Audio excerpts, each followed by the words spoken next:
ओम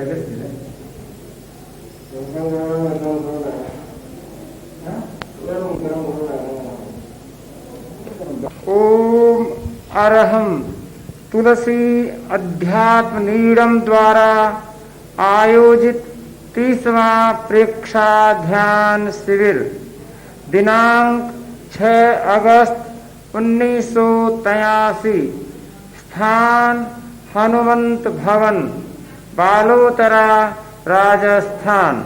प्रवचनकार युवाचार्य श्री महाप्रज्ञ। विषय परिवर्तन मस्तिष्क का।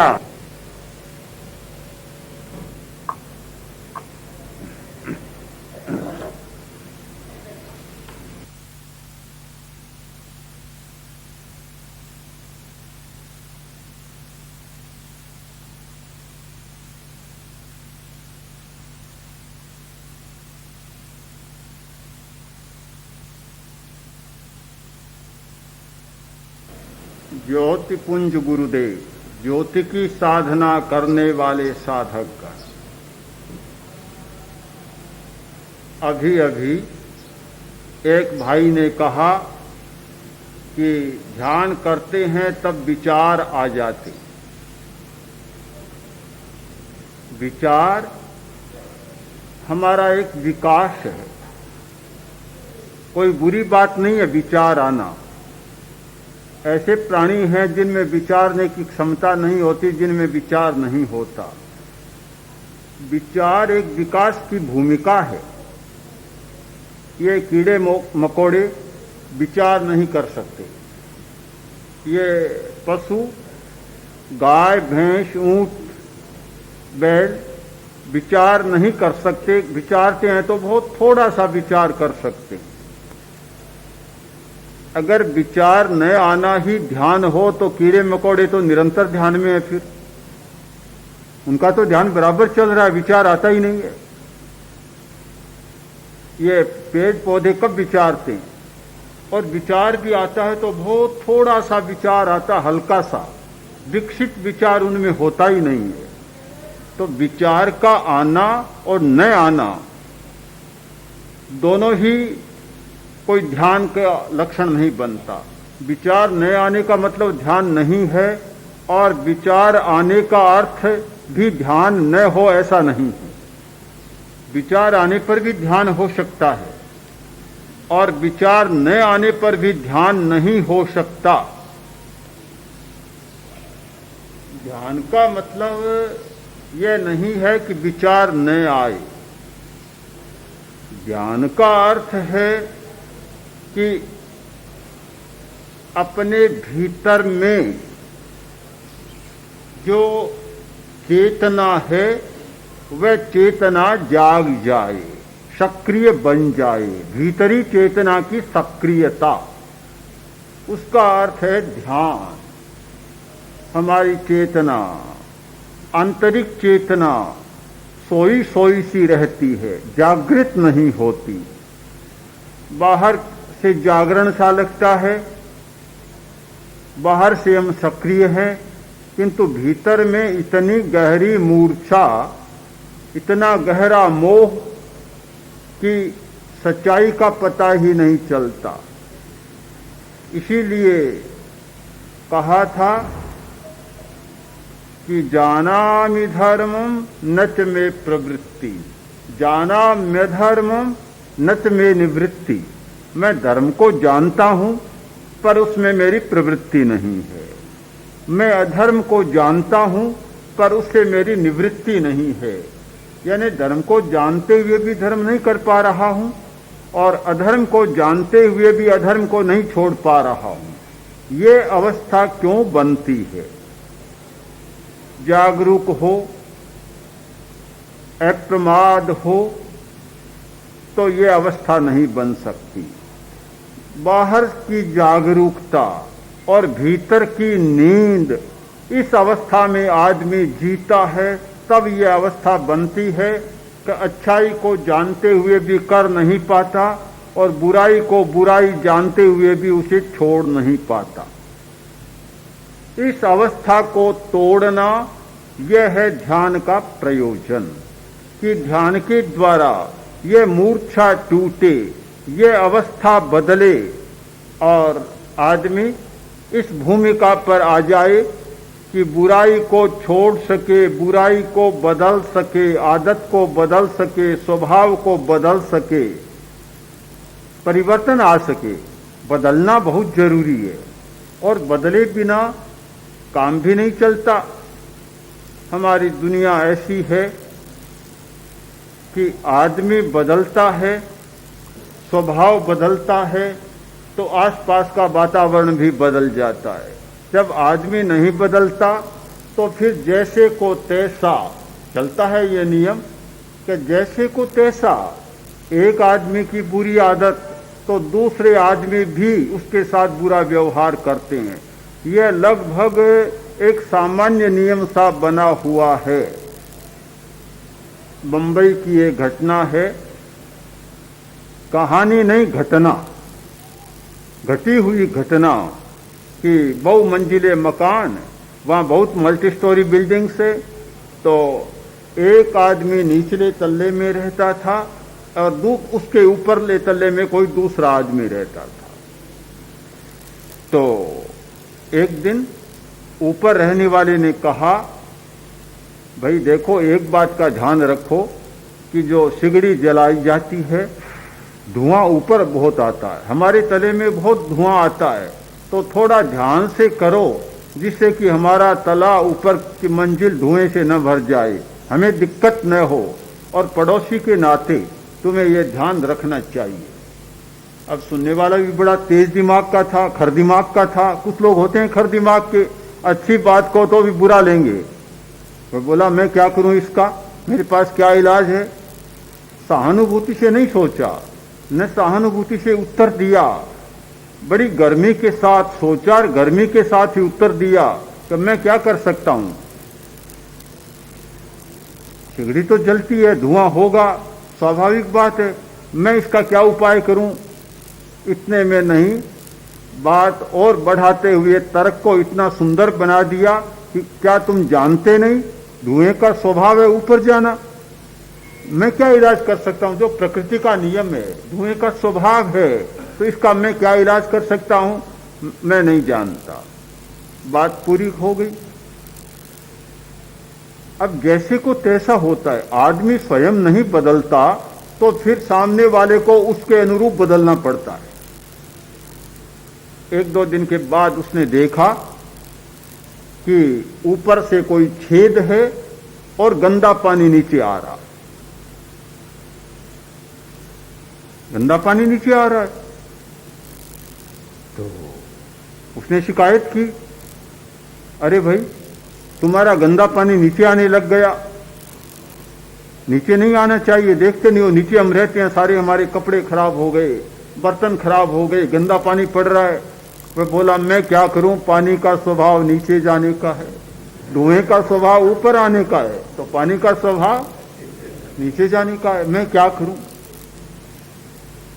यह दुनिया का नियम है कि जैसे को तैसा। अगर हम सारे संसार की स्थिति का अवलोकन करें, अध्ययन करें, तो पता चलेगा कि ये बहुत सारी उलझने, फिर चाहे पारिवारिक उलझन है, चाहे पड़ोसियों की उलझन है, चाहे और कोई उलझन है, ये उलझने तभी बढ़ती है कि जब आदमी स्वयं बदलता नहीं है, अपने आप में परिवर्तन करना नहीं चाहता, दूसरे में परिवर्तन देखना चाहता है पर अपने आप में परिवर्तन करना नहीं चाहता। और ये दुनिया में आज तक हुआ नहीं कि स्वयं न बदले और दूसरे को बदलना चाहे। न भूतम न भविष्यति, न हुआ और न कभी होने वाला है। अगर दूसरे को बदलना है तो पहले अपने आप को बदलना होगा। ध्यान का प्रयोजन है और एक परिणाम है कि हमारी आंतरिक चेतना बदल जाती है, हमारे भाव बदल जाते हैं, हमारी वृत्तियां बदल जाती है। तो जब वृत्ति बदलती है, भाव बदलता है, तो फिर विचार आते हैं, तो आप क्यों चिंता करते हैं। ध्यान करने वाले व्यक्ति का, प्रेक्षा का अभ्यास करने वाले व्यक्ति का काम है कि विचार आए तो रोके नहीं, विचार को दृष्टा भाव से देख ले।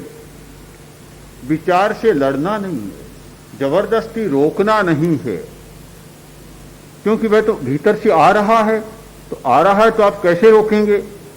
आप इधर अपनी जागरूकता बढ़े, जागरूकता, और विचार को भी देख लें। जैसे ध्यान का एक सब विषय होता है, विचार आए उनको भी एक विषय बना लें। और एक बहुत अच्छा प्रयोग होगा कि ध्यान करते करते जब विचार आने लगे, उस समय चालू ध्यान को छोड़कर और चित्त को मस्तिष्क पर केंद्रित करें और उन विचारों को देखना शुरू कर दें। 1 मिनट में ऐसा लगेगा कि विचार तो गायब है, कोई विचार आ ही नहीं रहा है। अगर आपको कायोत्सर्ग की मुद्रा में सुला दिया जाए और फिर कहा जाए कि जो मन में विचार आता है उस विचार को देखो और बताओ, तो 2 मिनट के बाद आपका उत्तर होगा कि विचार कोई आ ही नहीं रहा है, मैं क्या बताऊं। विचार शांत है।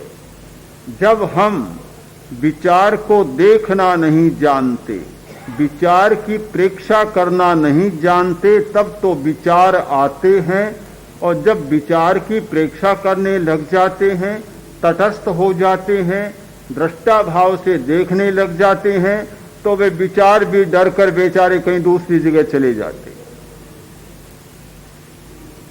भूत के साथ लड़ो मत। आपने नियम सुना होगा कि रात को कोई आदमी जा रहा है और कोई रास्ते में भूत मिल गया, कोई यक्ष मिल गया, राक्षस मिल गया। अब वह सोचता है कि इसके साथ लड़ूं, लड़ेगा तो तुम्हारी सारी शक्ति उसमें चली जाएगी, उसकी शक्ति बढ़ जाएगी, और तुम शांत खड़े हो जाओ, बिल्कुल शांत, कायोत्सर्ग की मुद्रा में, कुछ भी नहीं होगा, उसकी शक्ति टूट जाएगी। तो भूत की शक्ति को तोड़ने का उपाय है कायोत्सर्ग, शांत खड़ा होना, लड़ने की बात को छोड़ देना। लड़ने का मतलब है उसकी शक्ति को दुगुना बढ़ा देना, और शांत कायोत्सर्ग की मुद्रा में खड़े होने का अर्थ है कि उसकी शक्ति को समाप्त कर देना। विचार भी तो एक भूत से कम है क्या? भूत तो कभी मिलता नहीं, पर यह भूत तो हर आदमी को रोज मिलता है, दिन में भी मिलता है, रात को भी मिलता है, सोते भी मिलता है, जागते भी मिलता है, सोते भी मिलता है। न जाने कितने विचार और कितने सपने नींद में आते हैं।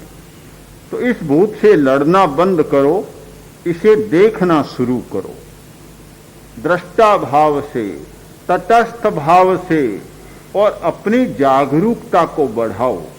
ध्यान का मूल उद्देश्य है अप्रमाद का विकास। जितना जितना अप्रमाद बढ़ेगा, उतना उतना ही जीवन में ध्यान उतरेगा। जितना प्रमाद उतना अध्यान, जितना अप्रमाद उतना ध्यान। एक भाषा में कहा जाए तो ध्यान और अप्रमाद कोई दो बात नहीं है। जो आदमी अप्रमत्त अवस्था में है वह ध्यान में है, ध्यान में होगा तो अप्रमाद में होगा, और अप्रमाद में होगा तो वह ध्यान में होगा। एक ही बात को कहने के दो प्रकार और दो भाषाएं हैं, इनमें तात्पर्य में कोई अंतर दिखाई नहीं देता। जैसे जैसे ध्यान का विकास होगा, जागरूकता बढ़ेगी, वैसे वैसे विचार कम होने लग जाएंगे, यानी अनावश्यक विचार नहीं आएंगे। आवश्यक विचार आ सकते हैं और घबराने की बात नहीं। 10-20 वर्ष से ध्यान का अभ्यास कर रहे हैं, उनमें भी ध्यान करते करते विचार आ सकता है। तो विचार आना कोई बात नहीं, अनावश्यक विचार नहीं आएंगे। दूसरी बात कि जैसे हमारी जागरूकता बढ़ेगी तो अपवित्र विचार नहीं आएंगे, बुरे विचार नहीं आएंगे, गंदे विचार नहीं आएंगे, वे समाप्त हो जाएंगे। क्योंकि ध्यान के द्वारा वृत्तियों का, संज्ञाओं का परिशोधन होता है, परिष्कार होता है। बुरे विचार आना हमारी बुरी भावनाओं, बुरी वृत्तियों और बुरी संज्ञाओं के कारण है। जब उनका परिष्कार होता है तो विचार कहां से आएंगे? विचार अपने आप में अच्छे बुरे नहीं होते, हमारी वृत्तियों के आधार पर अच्छे बुरे बनते हैं। अच्छी वृत्तियां, अच्छे विचार, बुरी वृत्तियां, बुरे विचार, वृत्तियों का समन, अविचार। जब वृत्तियां शांत होती है तो विचार उठता नहीं, कोई तरंग उठती नहीं, बिल्कुल शांत समुद्र, जैसे समुद्र बिल्कुल शांत है। और जब वृत्तियां सक्रिय होती है, अगर अच्छी सक्रिय होती है तो अच्छे विचार आने लग जाते हैं, बुरी होती है तो बुरे विचार आने लग जाते हैं। तो ये तो एक प्रतिबिंब है, विचार एक प्रतिबिंब है हमारी वृत्ति का। हमें समझने का मौका मिलता है कि जब अच्छा विचार आता है तो हम समझ सकते हैं कि भीतर में अच्छी वृत्ति सक्रिय हो रही है। जब बुरा विचार आता है तो हम समझ सकते हैं कि भीतर में बुरी वृत्ति काम कर रही है। वृत्तियों को देख नहीं सकते, हमें पता नहीं चलता, किंतु विचार के आधार पर वृत्ति का हम निर्णय कर सकते हैं कि कौन सी वृत्ति इस समय अपना काम कर रही है, कौन सा कर्म अपना काम कर रहा है। मोह कर्म का क्षयोपशम हो रहा है या उदय हो रहा है। इन सब का पता लगाया जा सकता है विचार के माध्यम से। विचार के आधार पर कि जैसा विचार होगा वैसा भीतर में स्पंदन हो रहा है। इन सारे स्पंदनों को जानना यह तो ध्यान का काम है। तो ध्यान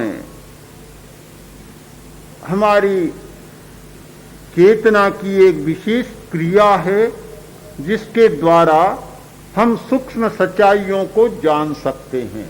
सूक्ष्म सच्चाई यानी हमारे भीतर क्या हो रहा है, हमारे शरीर में सूक्ष्म शरीर के स्पंदन क्या हो रहे हैं हमें पता नहीं चलता, किंतु जब ध्यान के द्वारा विचारों को पढ़ना शुरू करते हैं तो भीतर में होने वाले सूक्ष्म स्पंदनों का, कंपनों का भी हमें पता चलने लग जाता है। आपने अनुभव किया होगा कि ध्यान है हमारी जागरूकता। जागरूकता और ये जागरूकता जैसे जैसे ध्यान का अभ्यास परिपक्व होता है बढ़ती चली जाती है, विकसित होती चली जाती है और फिर निरंतर बन जाती है, सोते समय भी बन जाती है। एक ध्यान का अच्छा अभ्यास करने वाला सोते समय भी जागरूक रह सकता है। यह निरंतर की जागरूकता। एक कोई आदमी क्या छोटा बच्चा पहले जन्म में कोई योगी रहा था, साधना की थी, किंतु साधना के बीच में ही मर गया, नया जन्म लिया, छोटा बच्चा था, संस्कार लेकर आया था, संस्कार तो था ही, तो जन्म से ही योगी जैसा व्यवहार करने लगा। एक दिन खेल रहा था मिट्टी में, उधर से राजा की सवारी निकली। राजा ने कहा, अरे लड़के बड़े अच्छे लगते हो, बड़े सुहावने लगते हो, क्या कर रहे हो, मिट्टी में खेल रहे हो। लड़का बड़े शांत भाव से बोला कि यह शरीर भी मिट्टी का पुतला है। और क्या मिट्टी का पुतला है, और यह भूमि भी मिट्टी की है, और इस शरीर को एक दिन मिट्टी में ही मिलना है, इसलिए मिट्टी से खेल रहा हूं। इतना तत्व भरा उत्तर राजा ने सुना और सोचा कोई छोटा छोकरा है, पर कोई सामान्य नहीं है, बड़ा तेज लगता है। तो राजा ने कहा, क्या तुम मेरे साथ चलोगे, मेरे साथ रहोगे? तुम मेरे साथ रहो तो मैं तुम्हें राजकुमार बना दूंगा, मेरा राज्य दे दूंगा, चलो मेरे साथ, चलो मेरे साथ रहो। उसने कहा, चल सकता हूं, मुझे क्या कठिनाई है, पर मेरी कुछ शर्तें हैं, अगर मेरी शर्त मानो तो मैं चल सकता हूं। क्या है तुम्हारी शर्त? पहली शर्त तो मेरी यह है कि मैं सोऊंगा और तुम्हें जागते रहना पड़ेगा, जागकर मेरी रक्षा करनी पड़ेगी, जागता रहना पड़ेगा। दूसरी शर्त कि निरंतर मेरे साथ रहना पड़ेगा, कभी मेरा साथ तुम छोड़ नहीं सकते। अगर ये दो शर्तें मंजूर हो तो मैं तुम्हारे साथ चल सकता हूं। राजा ने कहा, यह तो कैसे संभव हो सकता है कि तुम तो सो और मैं जागता रहूं, पहरेदार तो नहीं हूं मैं, और भला कैसे रोज जाग सकता हूं, इतना संभव नहीं है। दूसरी शर्त कि निरंतर मेरे साथ रहो, यह भी संभव नहीं। तो वह बोला कि यह संभव नहीं तो मेरा तुम्हारे पास रहना भी संभव नहीं है। क्यों संभव नहीं है? कि मेरा प्रभु, मैं सोता हूं तब भी जागता रहता, निरंतर जागता रहता, मेरी रखवाली करता, रक्षा करता है, और वह निरंतर मेरे साथ रहता, कभी मेरा साथ नहीं छोड़ता। तो ऐसे मालिक को छोड़कर तुम्हारे साथ मैं क्यों जाऊंगा? फिर जिसमें जागृति आ जाती, जिसकी चेतना जाग जाती है, वह फिर कभी साथ नहीं छोड़ती, सोते समय भी जागती रहती है, सोते समय भी साथ नहीं छोड़ती। ध्यान का मतलब है ऐसे प्रभु की खोज, ऐसे स्वामी की खोज, ऐसे मालिक की खोज जो निरंतर जागता रहे, निरंतर साथ में रहे, कभी न साथ छोड़े और न कभी सोए। अगर वह भी सो जाए तो मुश्किल हो जाएगी, फिर तो होगा ही क्या। आपने ठीक समझा होगा, फिर से समझ लें कि विचार आने से घबराए नहीं, ध्यान को न छोड़ें। कभी विचार आ रहा है तो क्यों ध्यान करें? ध्यान को नहीं छोड़ना है, विचार से नहीं घबराना है, विचार को एक विकास के रूप में स्वीकारना है कि विचार तो हमारी चेतना का एक विकास का क्रम है जो हमें मनुष्य होने के नाते मिला है। किंतु अनावश्यक विचार हमारे रुक जाएं, अपवित्र विचार न आए, ये परिवर्तन बहुत जरूरी है, और ये अपने आप ध्यान की क्रिया से हो जाता है। हमारे भीतर दो प्रणालियां काम कर रही हैं, एक रासायनिक प्रणाली, रासायनिक नियंत्रण की प्रणाली, और दूसरी है विद्युत नियंत्रण की प्रणाली। प्रत्येक मनुष्य में ये दो प्रणालियां काम कर रही है और हमारा नियंत्रण कर रही है, हमारे आचार का, हमारे व्यवहार का और जीवन के बहुत सारी क्रियाओं का ये दो प्रणालियां नियंत्रण कर रही है। अगर रासायनिक प्रणाली को ठीक समझ लिया जाए तो जीवन का बहुत सारा क्रम बदल जाता है। रासायनिक प्रणाली में हमारी अंतःस्रावी ग्रंथियां काम कर रही है। जो अंतःस्रावी ग्रंथियां हैं उनके जो स्राव होते हैं और वे स्राव रक्त में मिलते हैं और हमारे आचरण और व्यवहार को प्रभावित करते हैं। एक आदमी गुस्सा करता है, क्यों करता है? आप सूक्ष्म कारणों को छोड़ दें, कर्म शरीर की क्रियाओं को न जान सकें तो न जाने, उन्हें छोड़ दें, किंतु इस स्थूल शरीर में उसका कारण खोजें तो आपको पता चलेगा कि अंतःस्रावी ग्रंथि ने ऐसा कोई स्राव छोड़ा है, वह खून में मिला है और गुस्सा आया है। ध्यान के द्वारा उन अंतःस्रावी ग्रंथियों के स्राव को बदला जा सकता है, और जब वह बदलता है तो आदत अपने आप बदल जाती है। फिर वह चाहे गुस्सा करने की आदत हो, चाहे नशा करने की आदत हो, चाहे झूठ बोलने की आदत हो, चाहे काम वासना की आदत हो और चाहे डरने की आदत हो, कोई भी आदत हो, आदत बदल जाती है। जब हमारे रसायन बदलते हैं तो आदत बदल जाती है। जब तक आंतरिक रसायन नहीं बदलते तब तक आदत को बदलना बड़ा कठिन काम है। अनुप्रेक्षा के द्वारा, प्रेक्षा के द्वारा हम उन ग्रंथियों को प्रभावित कर सकते हैं, उन स्रावों को प्रभावित कर सकते हैं और आदतों को बदल सकते हैं। यह रासायनिक परिवर्तन होता है। ठीक इसी प्रकार का विद्युत नियंत्रण का भी परिवर्तन होता है। हमारे स्नायु संस्थान में बिजली है और बिजली भी बहुत अच्छी मात्रा में बिजली है और उस बिजली के द्वारा हमारी सारी सक्रियता बनी हुई है। विद्युत के प्रकंपनों को बदलकर आदमी की आदत को बदला जा सकता है। जैसे विद्युत की प्रकंपन बदलते हैं, साथ साथ में आदत बदल जाती है। आज तो विज्ञान का युग है और वैज्ञानिक युग में इस प्रकार की बहुत सारी प्रवृत्तियां चल रही हैं, बहुत सारे प्रयोग चल रहे हैं। आपने कभी पढ़ा भी हो, सुना भी हो, तो इस प्रकार कैसे परिवर्तन होता है। एक मनोवैज्ञानिक ने प्रयोग किया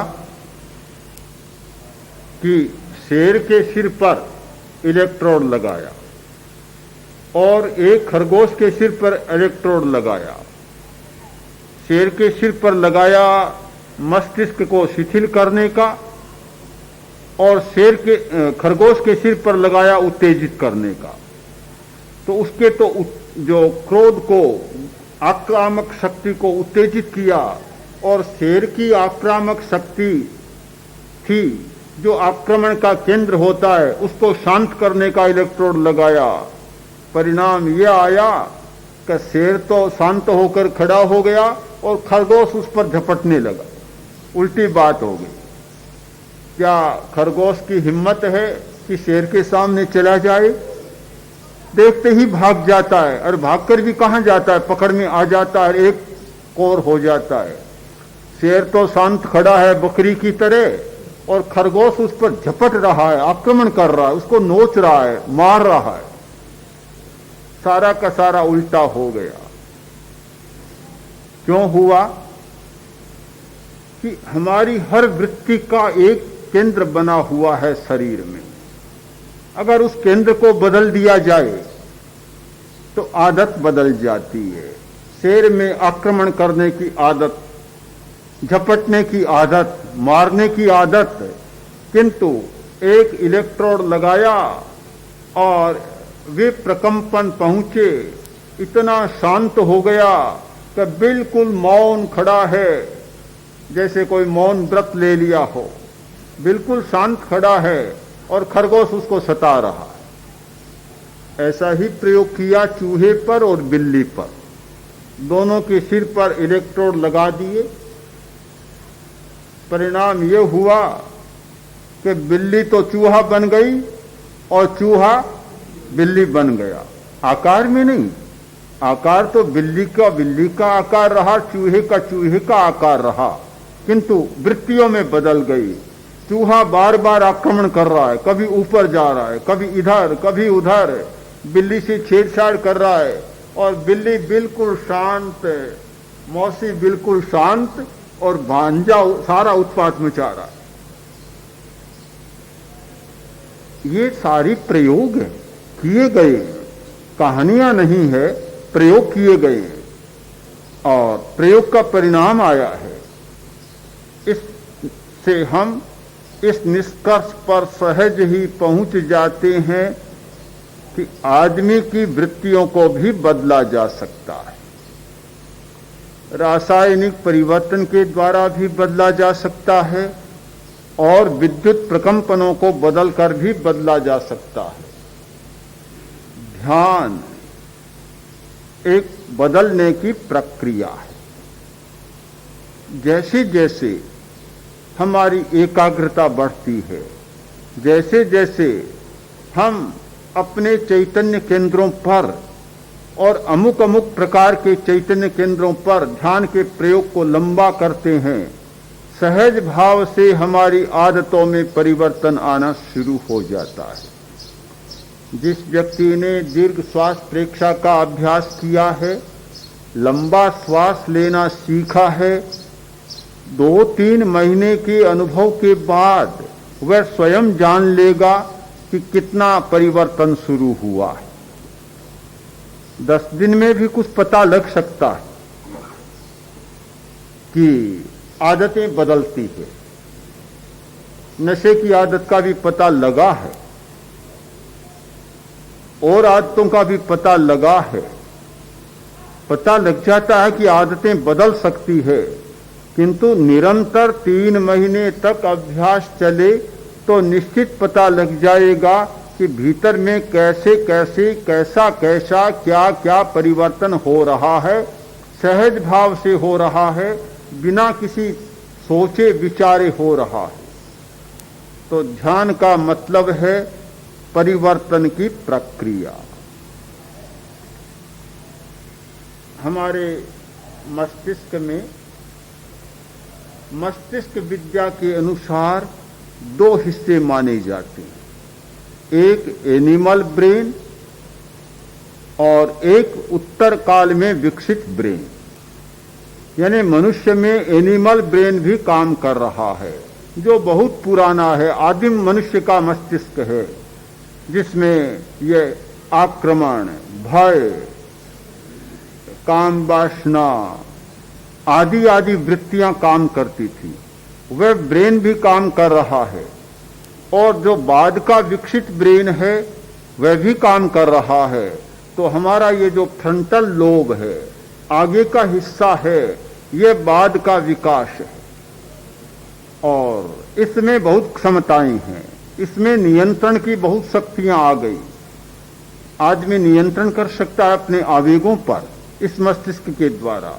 आदमी में बुद्धि का विकास, तर्क का विकास, समझ का विकास, ये सारा काम है इस फ्रंटल लोब का, आगे के मस्तिष्क का।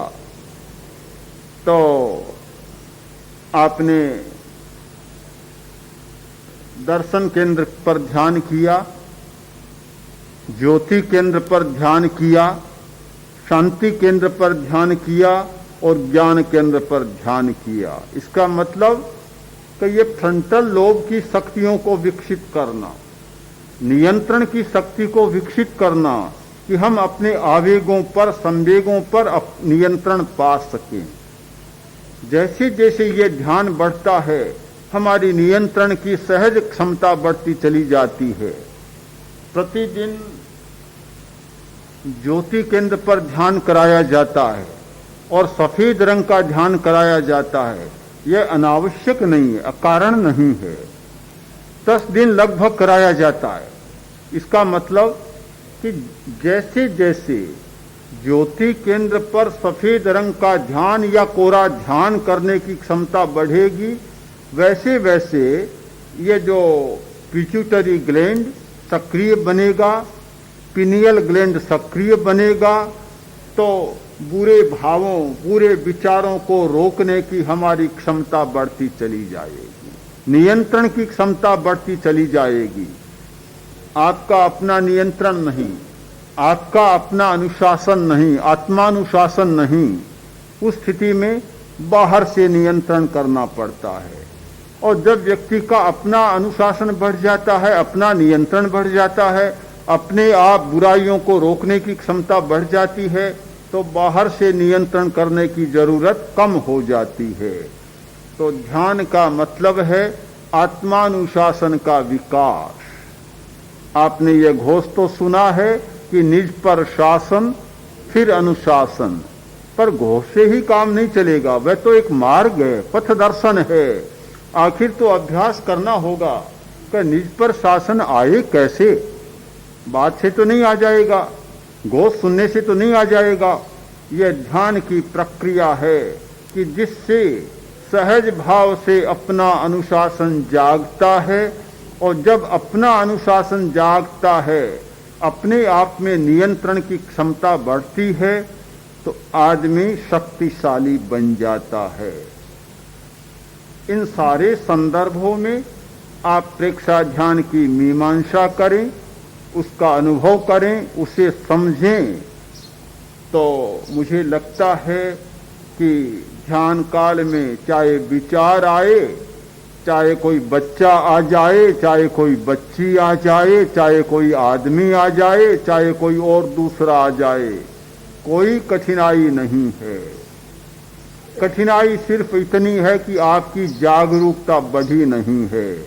हमारी जागरूकता बढ़े, हमारा अप्रमाद का भाव बढ़े, और जैसे जैसे जागरूकता का विकास होगा, अप्रमाद का विकास होगा, वैसे वैसे एक नए जीवन का अनुभव होगा, नई स्फूर्ति, नई प्रेरणा, नई चेतना और नए व्यक्तित्व का विकास। उस नए व्यक्तित्व के विकास के लिए अवश्य आप अपनी प्रेक्षा करें, अपनी वृत्तियों की प्रेक्षा करें, अपने स्वास्थ्य की प्रेक्षा करें, अपने शरीर की प्रेक्षा करें, अपने चैतन्य केंद्रों की प्रेक्षा करें और अपने विचार की भी प्रेक्षा करें। प्रश्न है, और आज के वक्तव्य से नहीं संबंधित, किंतु सामान्य प्रश्न है कि पहले भी हमने कहा था कि भी चीनी है वह एक सफेद जहर है। यही इनका प्रश्न है कि क्यों जहर है। जो चीज शरीर में जाकर शरीर को हानि पहुंचाए वह जहर बन जाती है, शरीर को लाभ दे वह अमृत बन जाता है। तो यह सफेद चीनी, इसमें तत्व तो बहुत सारे नष्ट हो जाते हैं, केवल अम्लता बच जाती, यानी गुड़ की बात नहीं। और देसी चीनी होती थी पुराने जमाने में, उसकी भी बात नहीं। ये जो सफेद चीनी को इतना साफ करने के लिए इतनी चीजें मिलाई जाती, इतना निकल जाता है कि बहुत सारे तत्व तो काम के हमें तो चले जाते हैं, और पीछे कोरी अम्लता, और अम्लता शरीर के लिए बहुत हानिकारक होती है। दो प्रकार का भोजन होता है, एक क्षार प्रधान और एक अम्लता प्रधान।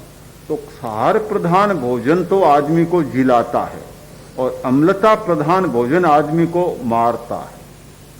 तो इससे अम्लता बढ़ती है, इसलिए इसे हल्का जहर या मीठा जहर या सफेद जहर कहा जाता है, यानी धीमे धीमे मारने वाला, एक साथ मारने वाला नहीं।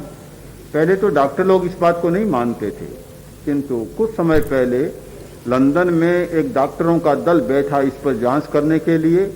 उसका जो निष्कर्ष आया, उन्होंने स्वीकार किया कि सफेद चीनी वास्तव में बहुत बीमारियां बढ़ाती है, स्वास्थ्य के लिए हानिकारक। इतना योग है कि चाय का मतलब ही चीनी पीना है, इतनी चीनी डालते हैं पता ही नहीं कोई है। हाँ